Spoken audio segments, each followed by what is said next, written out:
Good morning and welcome to Saturday special of Dr.Lamba's Awakening.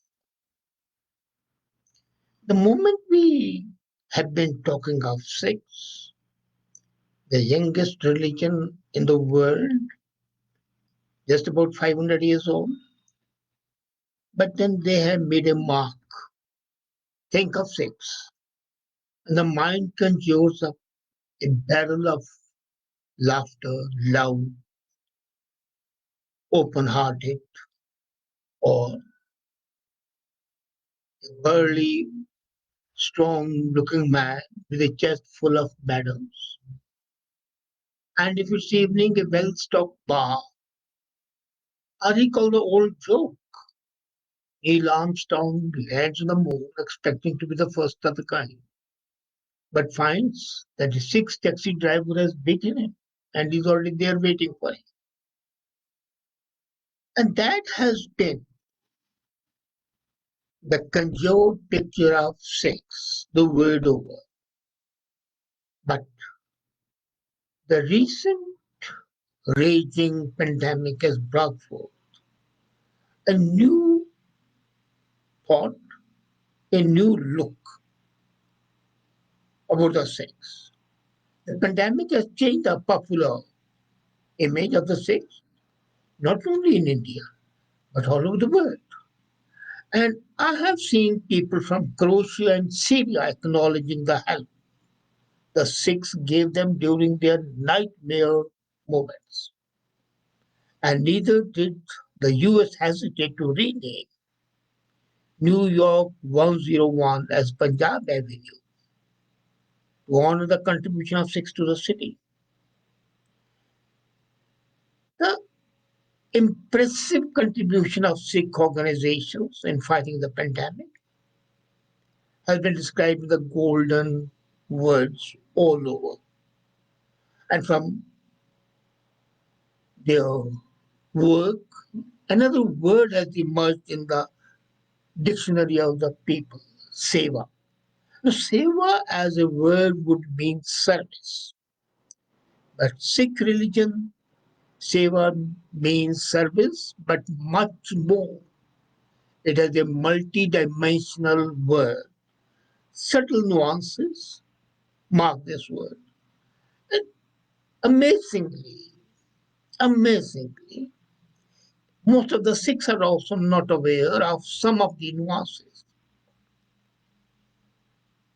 But coming to the pandemic, when the people were dying, the Sikh in a fit of offering seva, a service, went to provide food, oxygen, ambulatory services, feeding people, nursing them, opening up hospitals new.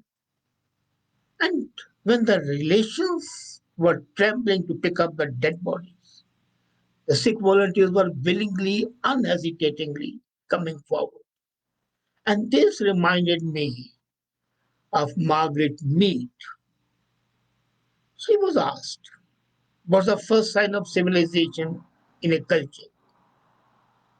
And the students expected Mead to talk about fish hooks or clay pots for grinding stones. And this was told to me by not one but number of people. Mead's reply was classic and absolutely pertinent.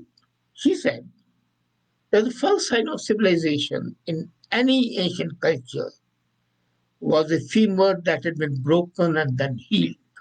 Now, femur is a thigh bone. She explained that in the animal kingdom, if you break your leg, you die. You cannot run from danger. You cannot get to the river for a drink. You cannot hunt for food. You are made for prowling beasts. No animal survives a broken leg long enough for the bone to heal. So a broken femur that has healed is evidence that somebody has taken time to stay with the one who fell, has bound up the wound, has carried the person to the safety, has tended to the person through recovery, helping someone else through difficulty is where civilization starts. And Sikh Seva, the Seva performed by Sikh, is the beginning of civilization. And it is also, now, here is the nuance. Not only the beginning, is the climax, is the acme, is the top of helping others, working for others, no selfish motive, no greed, no hope of a return is civilization. And that's what Seva is.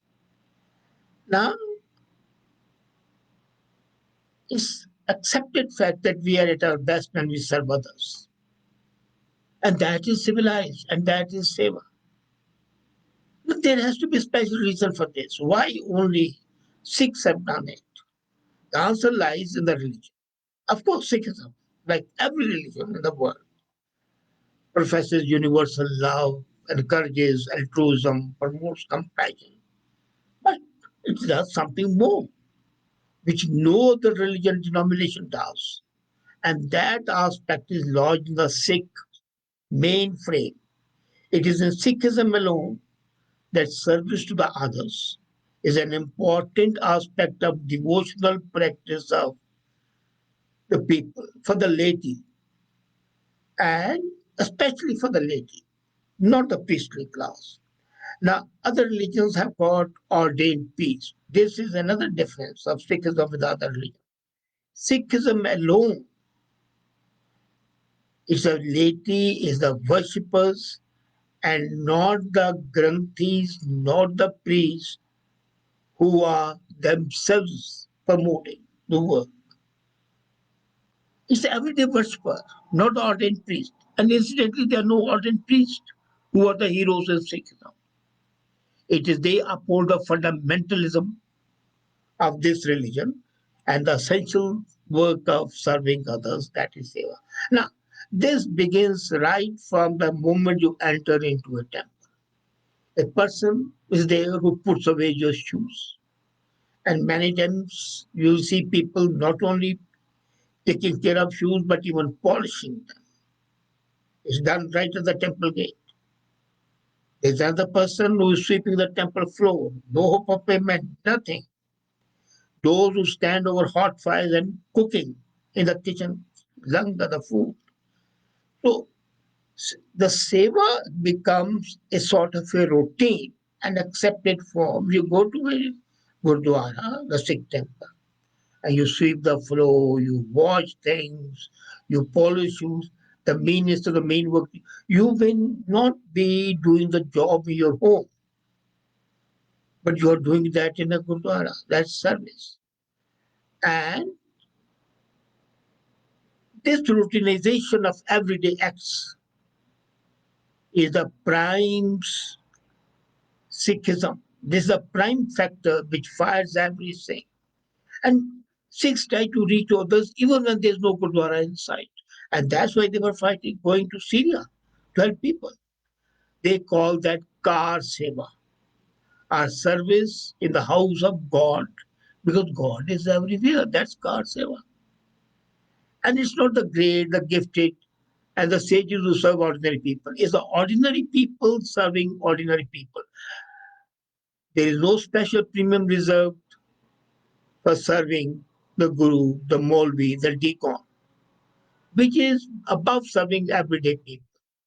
So the real democratic setup. Now, have you seen that Sikh Gurdwara spotlessly clean?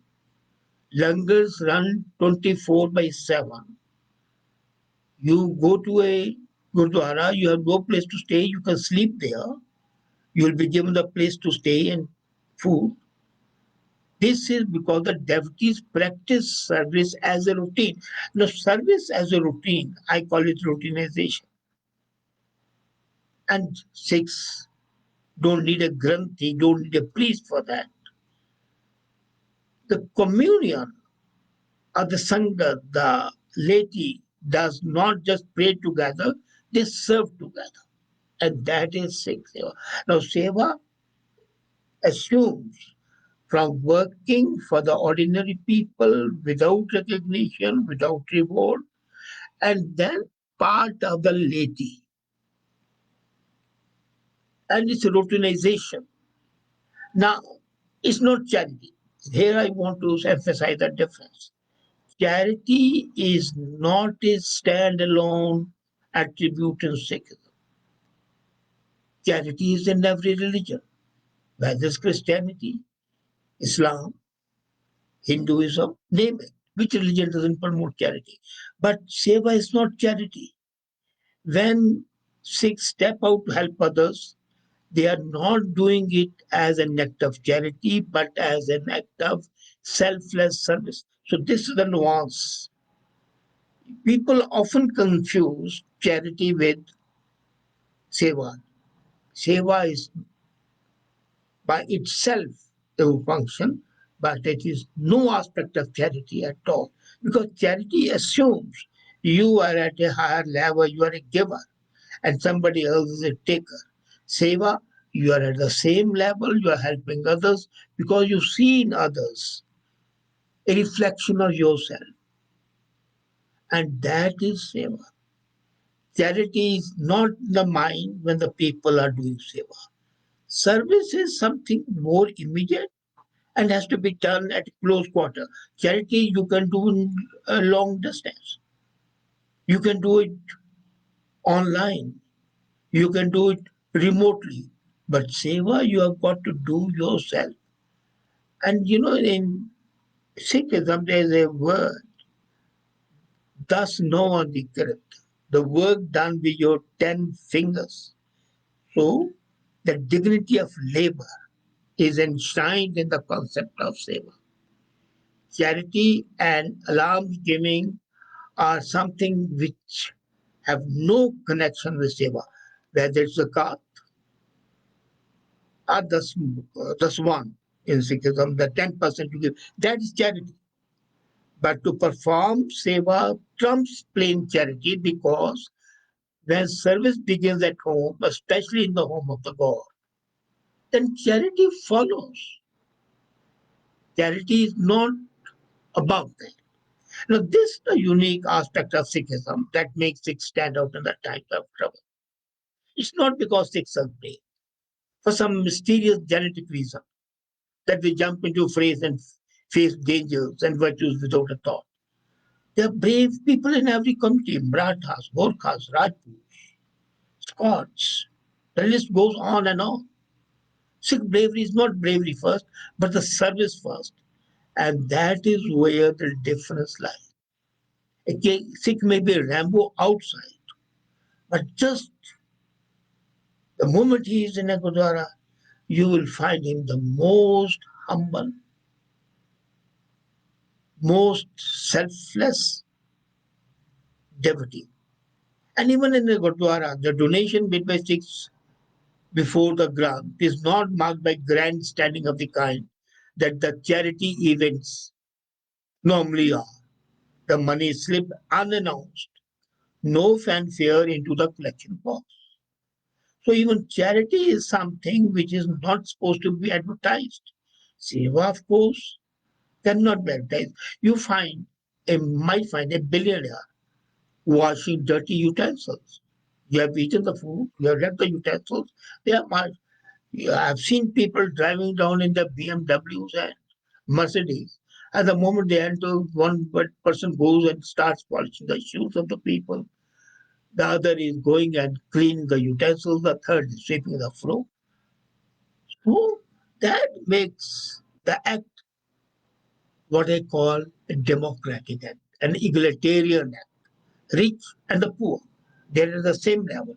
And that's why even the concept of Pankatesya, even the King Akbar had to sit in the same row as a depressed person of scheduled caste. So this is what differentiates Sikhism from other religions. And you would find that so many 600 temple organizations outside are willing to risk their life to save a distraught patient. And that's what happened in this time. To modify There's a popular saying: a Sikh who does seva is worth sawa lakh. Sawa lakh is one and a quarter, 100,000. So performing seva is important. Now, why is it important? A, it demonstrates belief in equality and importance of each individual, recognition of the individual's value.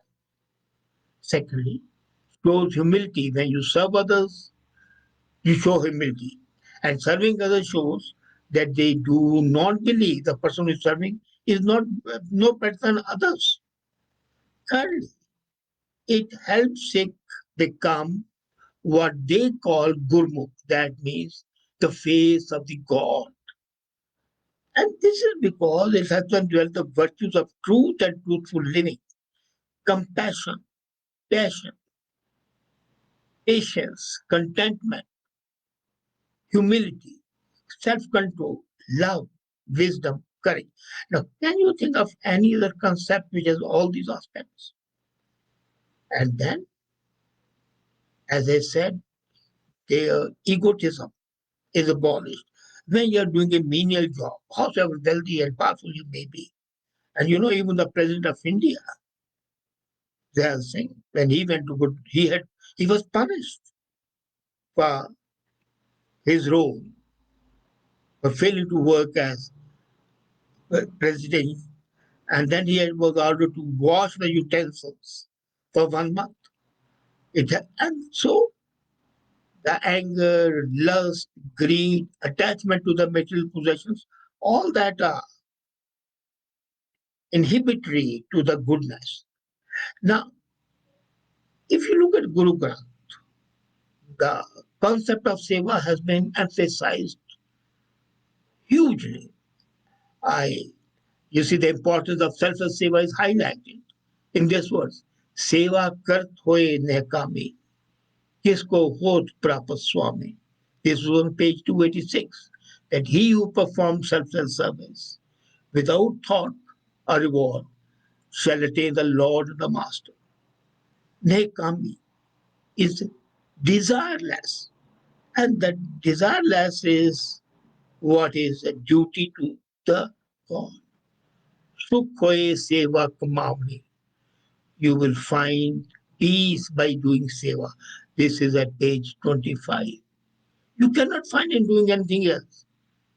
So Sikhism, seva is a spiritual right.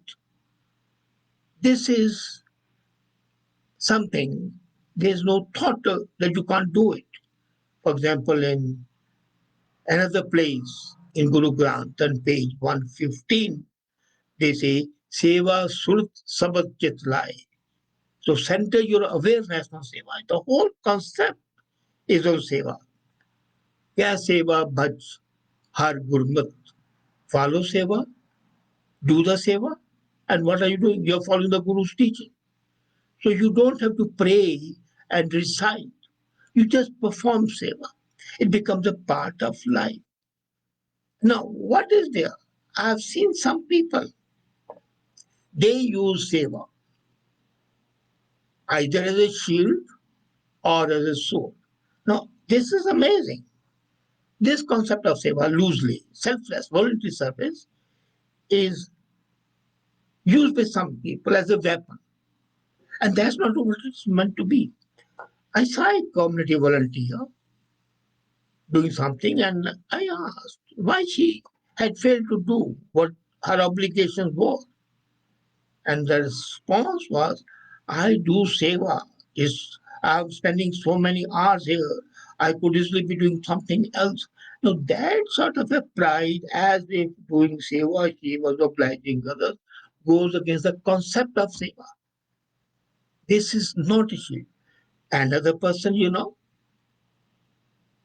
was using it as a sword. He was saying, I have done seva for 3 years, night and day, weekends. I have not taken a cent back home. How can you even think of another person? No, that is as a weapon. This weaponization of seva, or the using seva as a cover for your stupidity, or a cover for your pride, defeats the very purpose of seva. As I said, it should be done quietly, efficiently, as a mark of your communion with the world, with the cosmos. And if you can do it, then of course you are doing the job. Here's a comment by Singh Jaspal that Sewa has been included in Oxford Dictionary. Yes, it has not only been included in Oxford, it has been included in at least 8 other dictionaries. As I said, this pandemic gave Seva a new interpretation. And the reality is that the nuances of this word have made it distinct from service. Because Seva is not only service, it is non attachment, it is humility, it is non arrogance, it is detachment from material aspects. So, Seva by itself cannot be translated into a. We call it service, but it's not service. It's something much more. There are 8 dimensions which I discussed recently. So that's why this word had to be incorporated as seva. You cannot translate this word. You have to accept this word as it is because of its multi-dimensional nuances. So by seva, you live, you achieve the dream of your life of being really what you are, a perfect human being, a perfect specimen of humanity. And doing seva, you don't have to show to the people, and it becomes a matter of routine. It's a part of living. That's why I call it routinization of seva. Think about it and do your seva. Thank you.